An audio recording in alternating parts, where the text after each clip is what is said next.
नमस्कार। आप सभी प्रशिक्षुओं का Sai college of teachers training उनामा के इस ऑनलाइन क्लास में स्वागत है।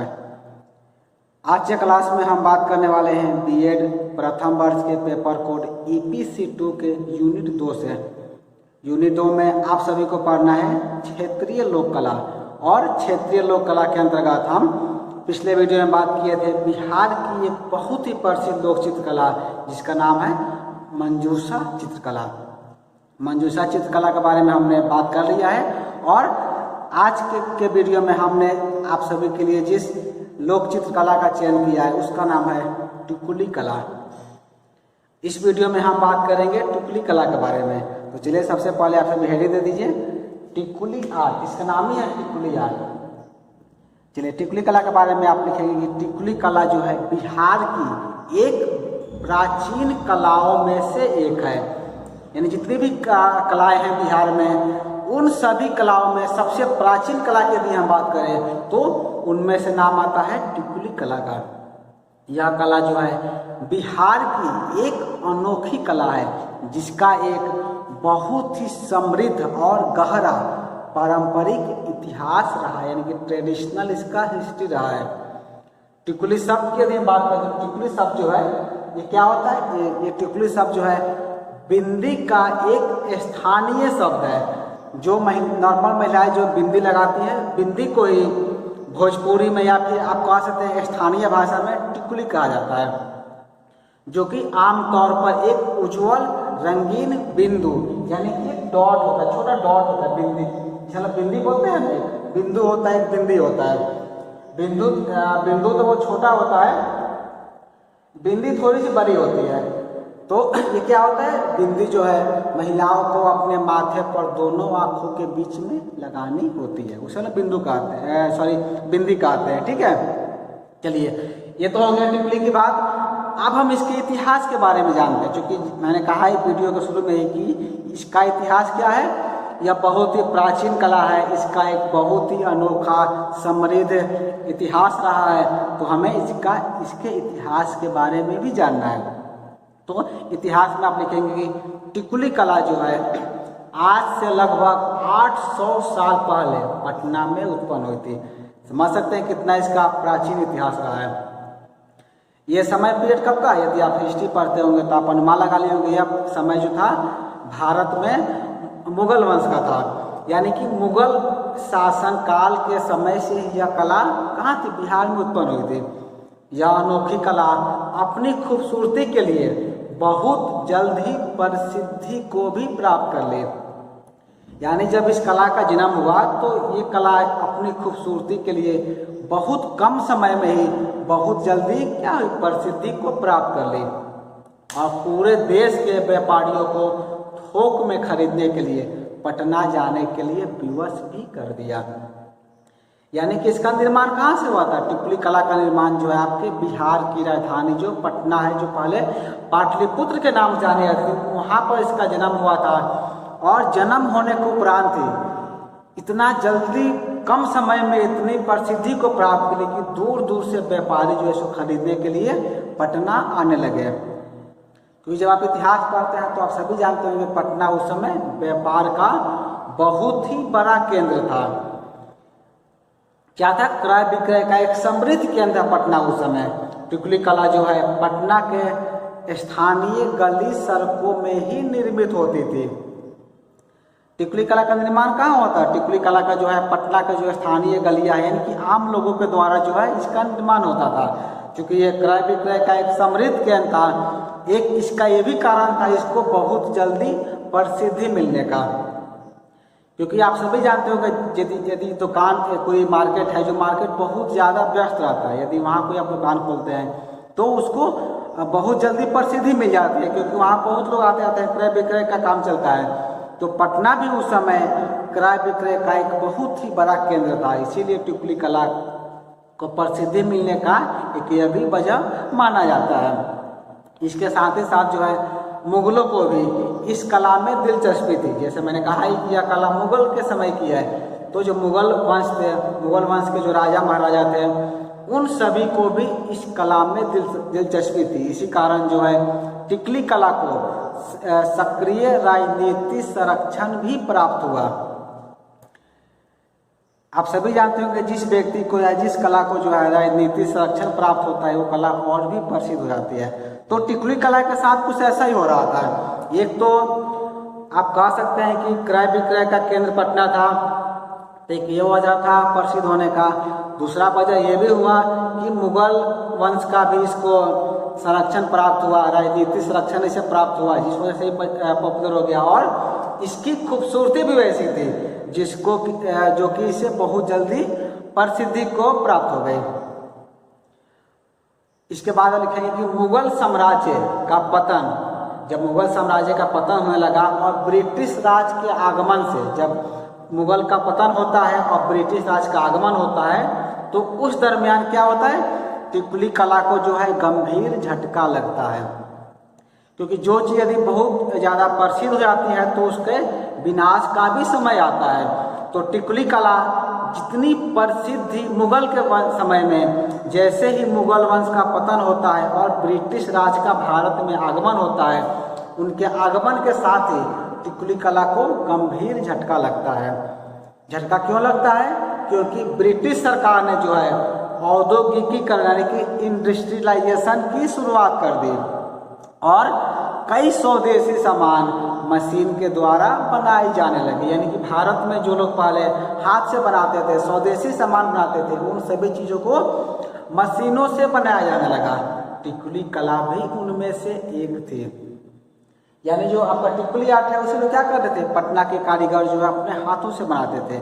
लेकिन जैसे ब्रिटिश सरकार आई तो क्या कि वो औद्योगिकीकरण करने लगी और जितने भी सामान थे जो स्वदेशी सामान थे जिसे लोग अपने हाथों से निर्मित करते थे और बेचते थे, उसे वो लोग मशीन से बनाने लगे। और जब मशीन से बनने लगा तो टिकुली कला के जो कलाकार थे वो क्या हो गए, हजारों कलाकार बेरोजगार हो गए, यानी कि अनएम्प्लॉय हो गए। क्योंकि मशीनों के द्वारा जो है निर्मित बिंदियाँ बाजार में आ गई और इन बिंदियों की चमक में टिकुली कला कहीं खो गई। यानी जैसे ही बाजार में क्या आया, मशीनों के द्वारा बनी हुई चीज़ें आ गई, तो जो हाथ की बनी जो टिकुलियाँ होती थी यानी कि जो बिंदियाँ होती थी उसको लोग क्या किए, दरकिनार कर दिए और जो मशीन से निर्मित टिकुली होती थी उसको लोग खरीदने लगे। धीरे धीरे टिकुली कला क्या हो गई, धीरे धीरे विलुप्त हो गई। आपके मन में यहाँ एक सवाल उठ रहा होगा कि हम जब टिकुली कला के बारे में आज पढ़ रहे हैं और हम बता रहे हैं कि टिकुली कला विलुप्त हो गई, खत्म हो गई, उस समय ही जब ब्रिटिश राज का आगमन हुआ था, तो फिर वर्तमान में कब हुआ? आपका सोचना बिल्कुल सही है। टिकुली कला तो समाप्त हो गई, लेकिन कुछ दिन बाद इसका पुनः उत्थान हुआ, यानी कि पुनः जीवन इसे मिला। आप कहते हैं इसके रिसर्जन इसका हुआ, पुनः उत्थान इसे आप कह सकते हैं। टिकुली कला के पुनरुत्थान के लिए जो है हम जिन कलाकार के योगदान को कभी नहीं भुला सकते हैं, उन कलाकार का नाम है उपेंद्र महारथी। ये नाम आप याद रखेंगे। तो टिकुली कला तो क्या हो गई थी, अंग्रेज के समय ही, ब्रिटिश राज के आगमन के समय ही समाप्त हो गई थी। लेकिन उपेंद्र महारथी एक ऐसे कलाकार हुए जिन्होंने टिकुली कला को फिर से नया जीवन दिया। इसीलिए कहा जाता है कि टिकुली कला के पुनः उत्थान के लिए या पुनः जीवन देने के लिए हम जिन कलाकार के योगदान को कभी नहीं भुला सकते हैं, उन कलाकार का नाम है उपेंद्र महारथी। उपेंद्र महारथी ने ही जो है इस मरणशील कला को पुनः जीवित करने की प्रथम पहल की। पहल कैसे की है? जापान में अपनी यात्रा के दौरान उनको टिकुली कला को हार्ड बोर्ड पर चित्रित करने का विचार यानी कि आइडिया मिला। पहले टिकुली कला कहाँ, पहले टिकुली जो है बिंदी को बनती थी, छोटी छोटी बिंदियों पर लोग, आप समझ सकते हैं कि छोटी बिंदी पर कितनी बारीकी से कलाकार जो है अंकन करते थे। लेकिन बिंदी तो मशीन से बनने लगा, तो टिकुली कला को, उसी कला को जो है हार्ड बोर्ड पर चित्रित करने का विचार उनको कहाँ से मिला? उनको जापान से मिला। जापानी जो है क्या करते हैं, हार्ड बोर्ड पर जो है चित्र बनाते हैं, पेंटिंग करते हैं। जब उन्होंने देखा तो उन्हें भी आइडिया मिला कि हम भी जो है क्या कर सकते हैं, चित्र को बना सकते हैं, यानी कि हम हार्ड बोर्ड पर जो है चित्र का निर्माण कर सकते हैं। उसके बाद क्या हुआ, जिससे उन्होंने रंगीन रूप में जो हार्ड बोर्ड पर पारंपरिक शैली के साथ चित्रों को जो है बनाने की शुरुआत की है। और बहुत जल्द ही जो है कमर्शियल व्यवसाय के लिए भी इसे बेचा भी जाने लगा। धीरे धीरे इस कला को बिहार के साथ साथ भारत के अन्य कलाकारों और शिल्पकारों ने भी इसे अपना लिया। यानी शुरुआत तो उपेंद्र महारथी जी किए थे, उसके बाद धीरे धीरे जो है बिहार के जो कलाकार थे और भारत के जो कलाकार हैं धीरे धीरे उन्होंने भी इस कला को अपना लिया और बनाने लगे। यदि हम वर्तमान की बात करें, वर्तमान में जब पटना आते हैं तो पटना में जो है कुर्जी मोड़ के पास, कुर्जी मोड़ से थोड़ा सा अंदर जाएंगे तो जो PN मॉल है, PN मॉल के जस्ट बगल में उपेंद्र महारथी शिल्प अनुसंधान है, जो कि इन्हीं की याद में बनाया गया है। यानी उपेंद्र महारथी जी के स्मरण में ही उपेंद्र महारथी शिल्पालय का निर्माण किया गया, जहाँ पर जो है बिहार की जितनी भी लोक कला है सभी लोक कलाओं का प्रशिक्षण दिया जाता है। साथ ही साथ वहाँ पर लोक कलाओं की प्रदर्शनी भी लगी रहती है। यदि आप में से किसी को भी कहीं पटना जाना हुआ तो एक बार आप उपेंद्र महारथी शिल्पालय जाकर वहाँ पर जरूर विजिट करें, ताकि आप बिहार की जो ये अनोखी लोक कला है, इस लोक कला को आप बेहतर तरीके से समझ सके, जान सके। अब हम बात करते हैं टिकली कला को बनाने की विधि, यानी कि टिकली कला को आप कैसे बनाएंगे। टिकली जो है, टिकली कलाकार टिकली चित्र बनाने के लिए किसका प्रयोग करते हैं? हार्डबोर्ड का प्रयोग करते हैं। हार्डबोर्ड जो है, या हार्डबोर्ड यदि आपके पास नहीं है तो आप प्लाई बोर्ड पर भी इसका निर्माण कर सकते हैं। सबसे पहले जो है आपको चित्र बनाने के लिए क्या करना पड़ेगा? हार्डबोर्ड को जो है विभिन्न आकारों में काटना होगा। वो आकार क्या होता है? आपका चौकोर हो सकता है, आयताकार हो सकता है, त्रिकोण हो सकता है, गोलाकार हो सकता है। यानी कि आप किसी भी आकार में क्या करेंगे? पहले हार्डबोर्ड को काट लेंगे, यानी कि आप त्रिकोण भी काट सकते हैं, चौकोर भी सब काट सकते हैं, फिर आयताकार भी आप ले सकते हैं, या फिर आप गोलाकार भी आप ले सकते हैं। ठीक है ना? तो आप किसी भी आकार में जो है पहले क्या करेंगे? हार्डबोर्ड को काट लेंगे। और हार्डबोर्ड को काटने के बाद से आपको करना यह है कि एक पेंट आता है जिसका नाम होता है एनेमल पेंट। एनेमल पेंट आपको देखिए इस तरह का पेंट भी, जो मेरे पास एक पेंट है, देखिए यहाँ पर लिखा भी होगा प्रीमियम एनेमल। तो ये क्या होता है? एनेमल पेंट होता है। आप ऐसा पेंट आपको बाजार में मिल जाएगा, किसी भी कंपनी का ले सकते हैं, ऐसा कोई वेरिएशन नहीं है। जैसे कि ये एशियन पेंट है, तो आप किसी भी बढ़िया कंपनी का इस तरह का एनेमल पेंट आता है, एनेमल पेंट आपको खरीद लेना है। लेकिन इसका आपको ध्यान रखना है, जो एनेमल पेंट आप कर देंगे उसका कलर कैसा होना चाहिए? उसका कलर जो आपका ब्लैक होना चाहिए, यानी काला होना चाहिए। किस रंग का हम एनेमल पेंट कर देंगे? हम काले रंग के एनेमल पेंट कर देंगे। काले रंग से ही, काले रंग के एनेमल पेंट देने के बाद जो आपका इस पर हमको पूरा क्या करना है? पूरा ब्लैक कलर कर देना है। यानी कि आपका जो सरफेस होगा क्या होगा? सरफेस पूरा आपका ब्लैक रहेगा।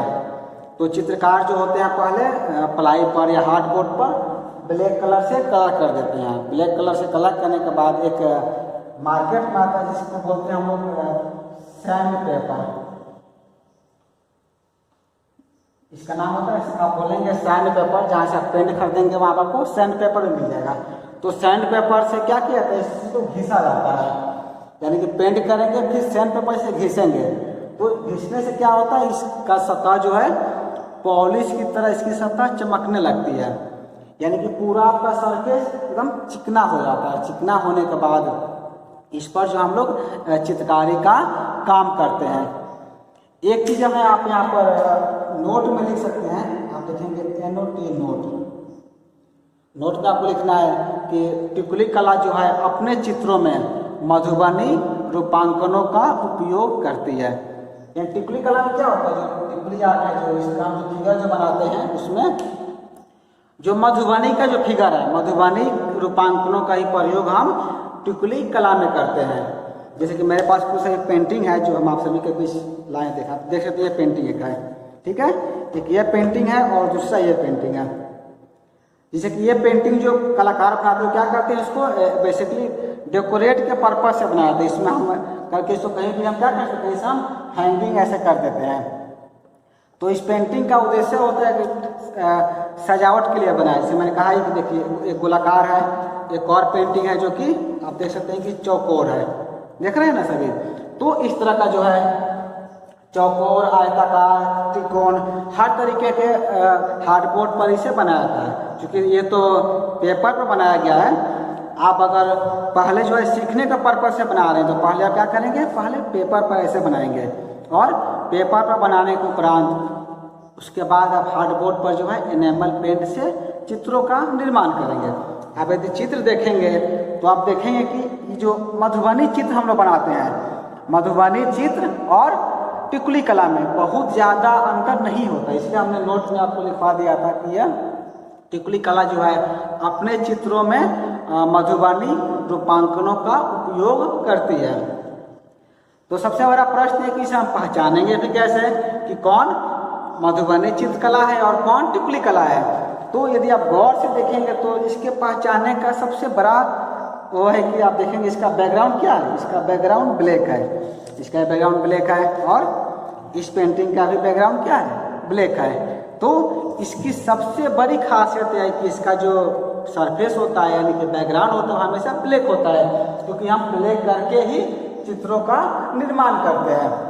लेकिन मधुबनी चित्रकला में क्या होता है, मधुबनी चित्रकला में जो है ब्लैक कलर से केवल आउटलाइन किया जाता है। तो आप ऐसे पहचान सकते हैं। इसके पहचान का एक और तरीका आप इसमें देखेंगे, इसमें डॉट डॉट चारों तरफ दिया हुआ है। आप ध्यान से देखिए चित्रों में क्या किया गया, यहाँ पर बिंदी बिंदी सब दिया गया। इस हम चित्र में भी देखेंगे अगर, यहाँ पर देख सकते हैं यहाँ पर चारों तरफ क्या किया है, बिंदी से पूरा इसे डेकोरेट किया गया, सजाया गया है। तो इसकी दूसरी खासियत यह है कि टिकुली कला में क्या होता है, बिंदी का ही अंकन किया था और सफ़ेद रंग के बिंदी से इसको पूरा हम सजाने का काम करते हैं। आप सफ़ेद से भी कर सकते हैं, रंगीन बिंदियों से भी कर सकते हैं। तो ये दो खासियत है जिससे कि आप क्या करते हैं, चित्रों को पहचान सकते हैं। चलिए अब हम बात करते हैं वीडियो कंटेंट टॉपिक क्या है कि टिकुली कला के विषय क्या रहता है, विषय भी जानना हमें जरूरी है। तो टिकुली कला को जो है सांस्कृतिक महत्व के उत्पाद के रूप में निर्यात हेतु अधिक लोकप्रिय माना जाता है। इसके उत्पादों का जो है प्रमुख उद्देश्य पूरी दुनिया में भारतीय संस्कृति को प्रदर्शित करना होता है। इस कला के ज़्यादातर विषय बिहार के त्यौहार, भारतीय शादी विवाह के दृश्य और कृष्ण लीला प्रमुख है, यानी कि भगवान श्री कृष्ण का जो है अंकन बहुत ज़्यादा किया था। जैसे कि हमने इस चित्र में देखा कि राधा कृष्ण का अंकन किया गया है, इसमें जो है गणपति का किया गया है या फिर कोई भी डिजाइन का किया गया है। तो आप कोई भी विषय को आप टिकुली कला में बना सकते हैं, यानी कि जो विषय आपके, जैसे कि कैसे था फ्री था आपके मधुबनी पेंटिंग में, आप कोई विषय लेकर चित्र बना सकते हैं, ठीक उसी प्रकार टिकुली कला में भी कोई विषय का आपका बाउंडेशन नहीं होता, बाउंड्री नहीं होता, आप किसी विषय को लेकर के चित्र बना सकते हैं। बस विशेष आपको ब्लैक कलर का ध्यान रखना है, कुछ इसके बॉडी पार्ट जो होते हैं उसको आपको ध्यान रखेंगे। आप चित्र को देख आप समझ ही गए होंगे कैसे इसमें हम बॉडी को बनाते हैं, फिगर को बनाते हैं। तो इस तरह से आप टिकुली कला का निर्माण बेहतर तरीके से कर सकते हैं। हम किसी अगले वीडियो में आपको ये भी समझा देंगे टिकुली कला हम बनाएंगे कैसे, प्रैक्टिकल। चूँकि आपका ये PC2 जो है प्रैक्टिकल क्लास है, तो हम आप सभी के बीच जो है प्रैक्टिकल भी इसका लेकर आएंगे कि टिकुली कला हम बनाते कैसे हैं। तो उम्मीद है कि आपको टिकुली कला का ये टॉपिक समझ में आ गया होगा। पिछला वीडियो भी आप देख लीजिएगा जिसका लिंक इसी डिस्क्रिप्शन बॉक्स में दिया हुआ है, जिसमें हम बात किए थे आपके बिहार की एक लोक कला मंजूषा चित्र के बारे में। PC2 के और भी जो यूनिट है और भी आपका जो टॉपिक रह गए हैं उसके बारे में हम एक एक करके आप सभी के बीच वीडियो लाते रहेंगे। तो आज की क्लास में इतना ही। आज की क्लास को पूरा देखने के लिए आपका धन्यवाद।